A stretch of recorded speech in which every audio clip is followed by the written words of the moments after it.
John Ulzheimer is known as one of our nation's most recognized credit experts. Having worked for 28 years in the credit industry, John has become one of the most prolific speakers about credit and the go-to authority on answers to credit-related questions. Credit Countdown with John Ulzheimer. Hello, this is John Ulzheimer. I am a consumer credit expert. I have been in the credit industry for almost 30 years now. I spent time at FICO, which is the company behind the FICO credit scoring system, and Equifax, which is one of the 3 generally recognized credit reporting agencies in the United States. So today I'm going to talk a little bit about the authorized user strategy for credit building and rebuilding, and to talk a little bit about the history of the strategy.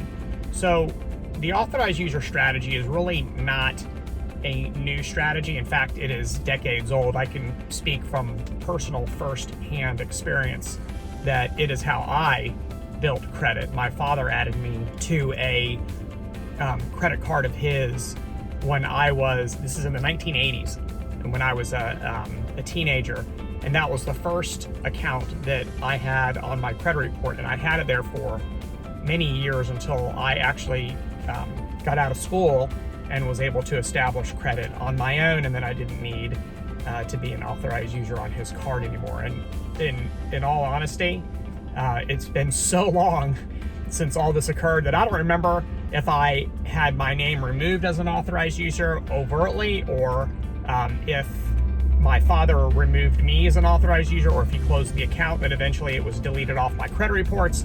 It's just been so long. But that should illustrate or underscore just how long the authorized user approach has existed as it pertains to credit building. There was a time when FICO, the company that obviously invented credit scoring, and my former employer, made a decision that they were going to actually remove the consideration of authorized user accounts from their scoring systems. This is, again, many, many years ago. This isn't anything contemporary. They changed their minds and added the authorized user inclusion, if you will, back into the scoring systems. And so it never really happened that authorized users were ignored by FICO's credit scores. And so the approach to use authorized users to build credit is actually kind of has this unintended consequence with respect to kind of what I call old-fashioned borrowing. There was a time, kind of from my parents' era, where the husband got the credit and the wife didn't. The husband got the credit, added the wife as an authorized user. And so that was kind of like the unwritten practice. And that was problematic, obviously, because some percentage of marriages end in divorce, and you would end up with divorced spouses that had really no credit in their name alone because they depended on their spouse as an author to add them as an authorized user. So removing the consideration of authorized users from credit scoring systems didn't really make a whole lot of sense, because it would have unfairly penalized some percentage of consumers, really through no fault of their own. And it would have almost relegated them to being what's called a credit invisible, which I will cover in a future video, and also made it look like they were just starting out, almost like an 18-year-old kid would start building credit for the first time.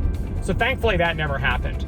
And so now today, in contemporary credit environments, the use of the authorized user is still it's alive and well.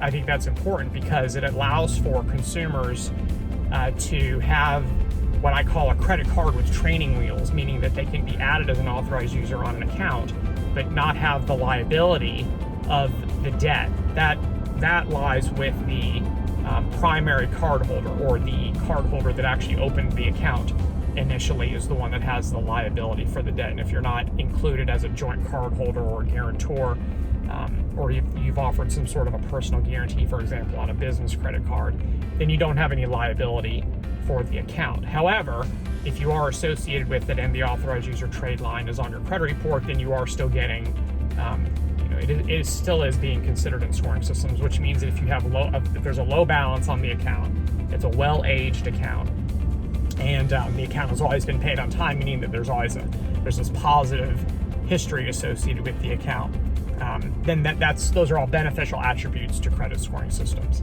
So that's just a little bit of a history of the authorized user approach. I think sometimes it gets talked about so much and blogged about so much that it kind of gives this perception or misperception maybe that it's somehow some new cutting edge strategy, when the reality is it's been around for well before the turn of the century.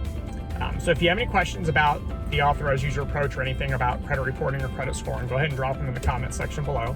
I'll do my best to get to them. Thanks a lot for watching. Have a great rest of your day. For more videos and credit tips from John Ulzheimer, go to www.tradelinesupply.com.